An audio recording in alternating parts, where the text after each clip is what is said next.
नमस्ते। हिंदू धर्म श्रृंखला के हमारे इस चौथे भाग में आपका बहुत बहुत स्वागत है।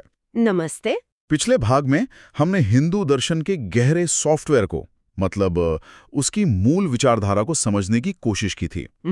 और आज हम उस मैनुअल को खोलने वाले हैं जिसे दुनिया भगवत गीता के नाम से जानती है। और गीता का नाम सुनते ही ज्यादातर लोगों के दिमाग में एक खास तस्वीर बनती है ना? हाँ बिल्कुल। एक किताब जो या तो पूजा घर में लाल कपड़े में लिपटी रखी है या फिर जिसे बुढ़ापे में पढ़ा जाता है। ऐसा लगता है जैसे ये आज की भागदौड़ भरी जिंदगी के लिए है ही नहीं। बिल्कुल यही धारणा है कि ये एक दार्शनिक ग्रंथ है, सन्यासियों के लिए है, हमारे जैसे लोगों के लिए नहीं जो डेडलाइन, ईएमआई और रोजमर्रा के तनाव से जूझ रहे हैं। और सच कहूं तो यही सबसे बड़ा मिथक है जिसे तोड़ना जरूरी है। अच्छा। महान संत स्वामी राम सुखदास जी कहते थे कि गीता जंगल में जाने की नहीं बल्कि युद्ध के मैदान में, मतलब दुनिया के बीच में रहकर जीने की कला सिखाने वाली किताब है। अरे वाह। ये उन लोगों के लिए नहीं है जो दुनिया छोड़ चुके हैं, बल्कि ये खास तौर पर उन लोगों के लिए है जो हर मोड़ पर अब मैं क्या करूं के सवाल से घिरे हैं। तो आज का हमारा मिशन यही है। हम गीता के 18 अध्यायों के समुद्र में मतलब गोता लगाएंगे और महान संतों की नज़रों से उन मोतियों को निकालने की कोशिश करेंगे जो हमारी रोज़मर्रा की ज़िंदगी को बेहतर बना सकते हैं, उसे हैक कर सकते हैं। एक आध्यात्मिक बूस्टर डोज की तरह। बिल्कुल। तो हमारा अनुरोध है कि इसका पूरा लाभ उठाने के लिए अंत तक ज़रूर बने रहिएगा। और हाँ, अगर आपको हमारा ये प्रयास अच्छा लगे तो लाइक और सब्सक्राइब करके हमारा हौसला ज़रूर बढ़ाएं। चलिए तो शुरू करते हैं। अध्याय 1 से अर्जुन विषाद योग। कहानी का सेटअप देखिए। महाभारत का युद्ध शुरू होने ही वाला है और उस युग का सबसे बड़ा योद्धा अर्जुन अचानक टूट जाता है। हाँ, मतलब उसके हाथ कांप रहे हैं, उसका प्रसिद्ध गांडीव धनुष वो भी हाथ से गिर रहा है, उसे एक तरह का पैनिक अटैक आ रहा है। बिल्कुल। जो आज के डिप्रेशन और एंजाइटी से बहुत मिलता जुलता है। अपने ही परिवार वालों के खिलाफ लड़ना है, ये सोचकर ही वो हिम्मत हार बैठता है। एकदम। और श्री अरबिंदो इस पर बहुत गहरी बात कहते हैं। वो कहते हैं कि कुरुक्षेत्र सिर्फ एक जमीन का टुकड़ा नहीं है, ये हमारे मन के अंदर का युद्ध क्षेत्र है। और अर्जुन कोई और नहीं, हम सब हैं जो अपने कर्तव्यों, अपने रिश्तों और अपनी नैतिक दुविधाओं के बीच उलझे हुए और डरे हुए खड़े हैं। ऐसे में जब कोई इतना टूटा हुआ हो तो उसे सांत्वना की जरूरत होती है। लेकिन कृष्ण का पहला रिएक्शन वो थोड़ा अजीब है। वो उसे दिलासा नहीं देते। बिल्कुल, यही तो गीता का पहला सरप्राइज है। अध्याय 2 सांख्य योग में कृष्ण अर्जुन को सांत्वना देने की बजाय एक तरह से उसे झिंझोड़ते हैं, उसे डांटते हैं। हाँ, वो कहते हैं ये नपुंसकता तेरे अंदर कहां से आ गई। एग्जैक्टली। अब सवाल उठता है कि ये कैसा बर्ताव है। सही कहा। आज के जमाने में तो इसे टॉक्सिक माना जाएगा। कोई इंसान पहले से ही परेशान है और आप उसे और सुना रहे हैं, इसके पीछे क्या सोच है? बहुत अच्छा सवाल है। देखिए, कृष्ण यहाँ एक मनोवैज्ञानिक की तरह काम कर रहे हैं। वो देख रहे हैं कि अर्जुन आत्मदया यानी सेल्फ पिटी में डूब रहा है, खुद को एक पीड़ित मान रहा है। अच्छा।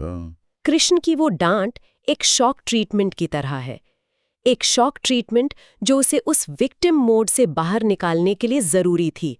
और फिर वो उसे एक ऐसा कॉन्सेप्ट देते हैं जो गीता की नींव है, स्थित प्रज्ञा। स्थित प्रज्ञा यानी जिसका इंटेलेक्ट या बुद्धि स्टेबल हो। स्थित प्रज्ञा यानी स्टेबल इंटेलेक्ट। सुनने में तो अच्छा लगता है, लेकिन असल जिंदगी में इसका क्या मतलब है? क्या इसका मतलब है कि हमें कुछ महसूस ही ना हो? नहीं, महसूस सब कुछ होगा, लेकिन आप बहेंगे नहीं। स्वामी राम सुखदास जी इसे बहुत सरलता से समझाते हैं। वो कहते हैं, सुख और दुख तो सर्दी और गर्मी की तरह है, ये आते जाते रहेंगे। गीता का सबसे बड़ा सीक्रेट ये है कि मुश्किल हालात से निपटने का रास्ता हालात को बदलना नहीं, बल्कि अपने अंदर के थर्मोस्टैट को ठीक करना है। अपने अंदर के थर्मोस्टैट को? ये तो कमाल की बात है। हम सब अपनी जिंदगी का एसी का टेम्परेचर बदलने में लगे हैं, जबकि गीता हमें अपना अंदरूनी थर्मोस्टैट सेट करना सिखाती है। मतलब बाहर चाहे तूफान हो लेकिन अंदर शांति बनी रहे। पर ये होगा कैसे? गीता में ना कछुए का एक बहुत सुंदर उदाहरण है। अच्छा। हाँ, जैसे ही कछुआ कोई खतरा महसूस करता है, वो अपने सभी अंगों को अपने कवच के अंदर खींच लेता है। वैसे ही स्थित प्रज्ञ व्यक्ति अपनी इंद्रियों को बाहरी विषयों से हटाकर अपनी ऊर्जा को बचाता है। ये भागना नहीं है, ये अपनी ऊर्जा का सही प्रबंधन है, ताकि उसे सही जगह लगाया जा सके। ठीक है, तो ये थर्मोस्टेट सेट करने की बात समझ आई, लेकिन एक डर भी लगता है, कहीं ऐसा ना हो कि हम इतने डिटैच हो जाएं, इतने स्थित प्रज्ञ हो जाएं कि हम काम करना ही छोड़ दें। बिल्कुल। शायद इसीलिए गीता में कर्मयोग पर इतना जोर है। आपने बिल्कुल सही नस पकड़ी है। यही अर्जुन का भी अगला सवाल था, और यहीं से अध्याय 3 से 5 तक कर्मयोग का जबरदस्त कॉन्सेप्ट आता है। और इसका जो सबसे मशहूर श्लोक है, कर्म करो फल की चिंता मत करो, वो शायद सबसे ज्यादा गलत समझा गया श्लोक है। हाँ बिल्कुल, इसका मतलब लोग ये निकाल लेते हैं कि बस काम करते जाओ, सैलरी की उम्मीद भी मत करो। बॉस के लिए तो ये पसंदीदा श्लोक होगा। बिल्कुल, ये तो बॉस लोगों का फेवरेट फंडा है। लेकिन स्वामी रामसुखदास जी अपनी टीका साधक संजीवनी में इसका एक क्रांतिकारी मतलब बताते हैं। अच्छा, वो क्या है? वो कहते हैं कि कर्म योग का असली मतलब है परहित के लिए जीना। जब आप सिर्फ अपने फायदे, अपने प्रमोशन, अपनी तारीफ के लिए काम करते हैं तो वो भोग है।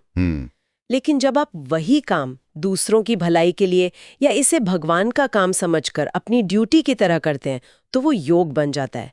काम वही रहता है, बस नीयत बदल जाती है। ये दिलचस्प है, लेकिन इसे ऑफिस की जिंदगी में कैसे लागू करें? मान लीजिए कोई अपने बॉस की डांट खा रहा है, डेडलाइन का प्रेशर है, वहां परहित कहाँ से आएगा? इसे ऐसे समझिए, आप उस कंपनी के मालिक नहीं हैं, आप एक ट्रस्टी या सेवक हैं जिसे एक जिम्मेदारी दी गई है। स्वामी शिवानंद जी का एक सुंदर सूत्र था, हाथ काम में दिल राम में।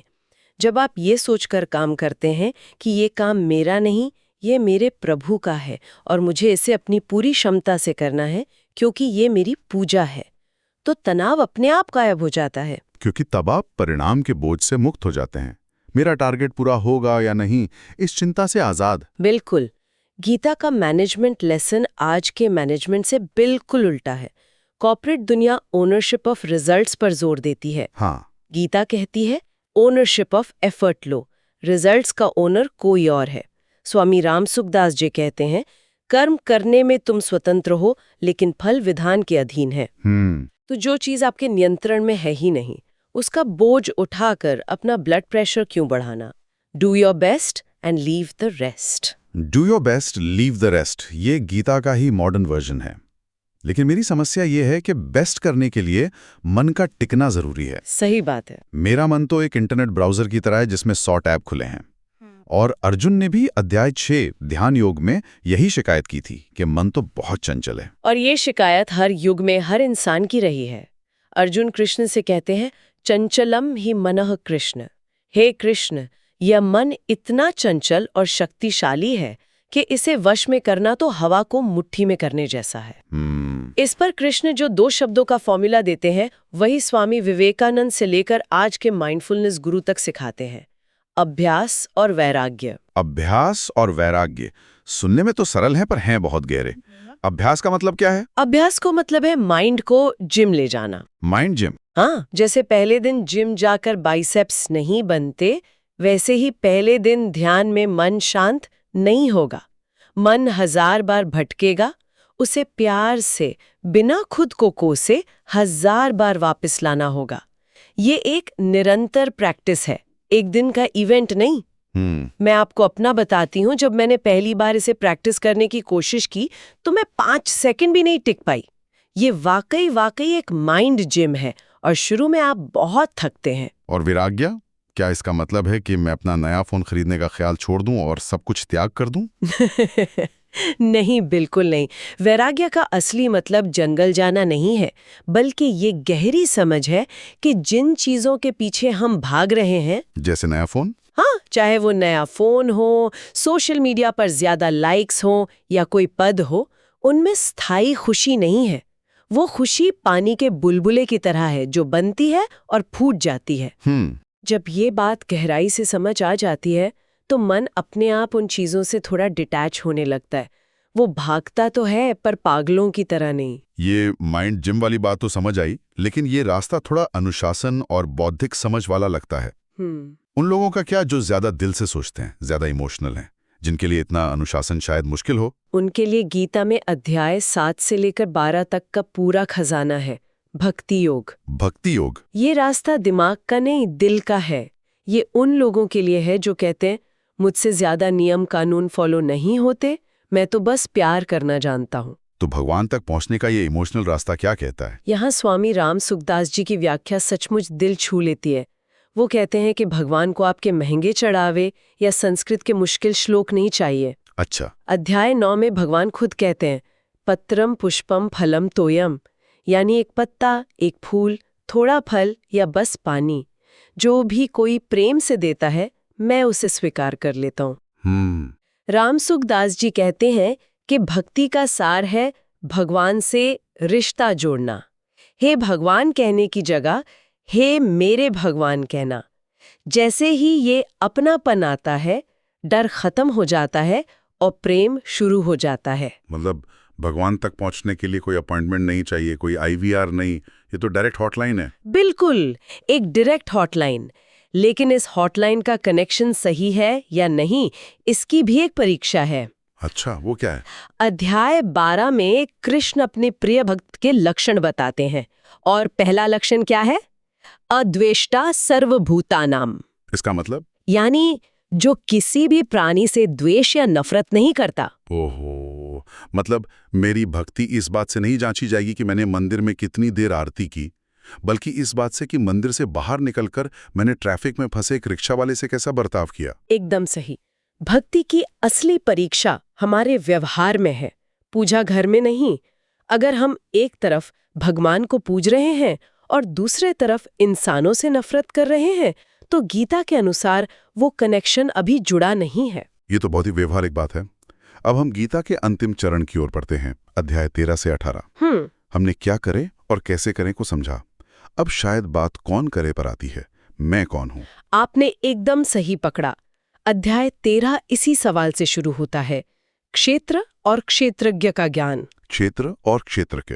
कृष्ण कहते हैं कि ये शरीर एक क्षेत्र यानी एक खेत है, और तुम इस खेत के मालिक यानी क्षेत्रज्ञ हो जो इसे जानता है। ये शरीर और मन तुम नहीं हो, तुम इनके दृष्टा हो, इन्हें देखने वाले हो। ये तो बहुत गहरा कॉन्सेप्ट है। तो इसका रोजमर्रा की जिंदगी में क्या फायदा? इसका सीधा फायदा अध्याय 14 में मिलता है, जहां साक्षी भाव यानी ऑब्जर्वर मोड की बात की गई है। जब आपको बहुत ज्यादा गुस्सा आए, तो ये कहने की बजाय कि मुझे गुस्सा आ रहा है, एक पल रुक कर ये सोचें कि मेरे अंदर रजोगुण बढ़ गया है। इससे क्या फर्क पड़ेगा? शब्द ही तो बदले। नहीं, इससे जमीन आसमान का फर्क पड़ता है। जैसे ही आप खुद को अपनी भावना से अलग करके एक साक्षी की तरह देखते हैं, आप उस भावना के मालिक बन जाते हैं, उसके गुलाम नहीं रहते। अच्छा। आप ट्रैफिक में फंसे हुए एक परेशान ड्राइवर की जगह ऊपर से पूरे ट्रैफिक को देख रहे एक ट्रैफिक पुलिस वाले की तरह बन जाते हैं, जो स्थिति को बेहतर ढंग से नियंत्रित कर सकता है। ये तो साइकोलॉजी का एक बहुत बड़ा सिद्धांत है, डिटैचमेंट। लेकिन हमारी आदतें, हमारे विश्वास भी तो अलग अलग होते हैं। क्या गीता इस पर भी कुछ कहती है? बिल्कुल। अध्याय 17 में 3 गुणों सत्व, रजस और तमस के आधार पर हमारी श्रद्धा, हमारे भोजन, हमारे कर्म सबको बांटा गया है। यह एक तरह का सेल्फ एनालिसिस टूल है। आप देख सकते हैं कि आप अपनी जिंदगी में किस तरह का ईंधन डाल रहे हैं। और फिर आता है अध्याय 18, जो गीता का ग्रैंड फिनाले है। हाँ, जहां कृष्ण अपना आखिरी मास्टर स्ट्रोक खेलते हैं। सारे नियम, सारे योग, सारी तकनीकें बताने के बाद अंत में वो कहते हैं, सर्वधर्मान परित्यज्य मामेकम शरणम व्रज। यानी सब धर्मों का आश्रय छोड़कर केवल मेरी शरण में आ जाओ। ये थोड़ा कंफ्यूजिंग नहीं है? पहले सब कुछ करने को कहा और अब सब कुछ छोड़ने को कह रहे हैं। यह गीता का सबसे बड़ा ट्विस्ट और सबसे गहरी बात है। सरेंडर करने का मतलब हारना या कमजोरी नहीं है। तो फिर क्या है? स्वामी राम सुखदास जी कहते हैं, चिंता करना भगवान की व्यवस्था पर शक करना है। सरेंडर का मतलब निष्क्रिय हो जाना नहीं है। इसका मतलब है ये कहना कि हे कृष्ण, मैं अपनी तरफ से पूरी मेहनत करूंगा, अपनी पूरी ताकत से युद्ध लड़ूंगा, लेकिन परिणाम की, जीत हार की जिम्मेदारी अब आपकी है। निमित्त मात्र बनना। बिल्कुल। जैसे कलम खुद नहीं लिखती, लिखने वाला उससे लिखवाता है। क्या खूब कहा। जब आप निमित्त मात्र यानी एक इंस्ट्रूमेंट बन जाते हैं, तो आपके जरिए जीवन की सबसे बेहतरीन कहानी लिखी जाती है। तो अपनी जिंदगी की गाड़ी की ड्राइवर सीट भगवान को दे दीजिए, खुद सीट बेल्ट यानी धर्म का पालन बांध कर बैठिए और यात्रा का आनंद लीजिए। वाह। तो अगर इस पूरी चर्चा का सार निकालें तो 3 मुख्य बातें हम अपनी जिंदगी में उतार सकते हैं। पहली, अपने अंदर का थर्मोस्टेट ठीक करो। सुख दुख को मौसम की तरह देखो जो आता जाता रहता है। दूसरी, कर्मयोगी बनो। अपने हर काम को भोग की जगह योग बनाओ, एक सेवा की तरह करो और परिणाम का पार्सल ऊपर वाले को कुरियर कर दो। और तीसरी, जब अपनी सारी होशियारी, सारी प्लानिंग फेल हो जाए तो एक ट्रस्ट फॉल लो और समर्पण कर दो। बिल्कुल।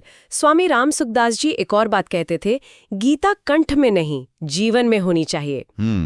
इसे रटने से कुछ नहीं होगा। आज से ही एक छोटा सा बदलाव लाने की कोशिश करें। आज आप जो भी काम करें, चाहे ऑफिस का हो या घर का, बस ये सोचकर करें कि ये मेरे प्रभु का काम है और मुझे इसे सर्वश्रेष्ठ तरीके से करना है। बस उसी पल आपकी जिंदगी में गीता शुरू हो जाएगी। बहुत ही सुंदर संदेश। तो अपनी जिंदगी के कुरुक्षेत्र से भागिए मत, जागिए।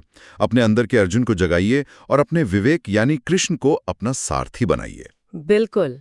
आज की ये चर्चा आपको कैसी लगी और गीता की कौन सी बात आपके दिल को सबसे ज्यादा छू गई, हमें कमेंट्स में जरूर बताइएगा। और हाँ, अगर आपको लगता है कि आपके किसी दोस्त या परिवार के सदस्य को इस आध्यात्मिक बूस्टर डोज की जरूरत है, तो उनके साथ इसे शेयर जरूर करें। अगले भाग में हम जानेंगे कि हिंदू धर्म में त्योहार, प्रतीक और विज्ञान के बीच क्या गहरा कनेक्शन है। तब तक के लिए जय श्री कृष्णा। ओम तत्सत।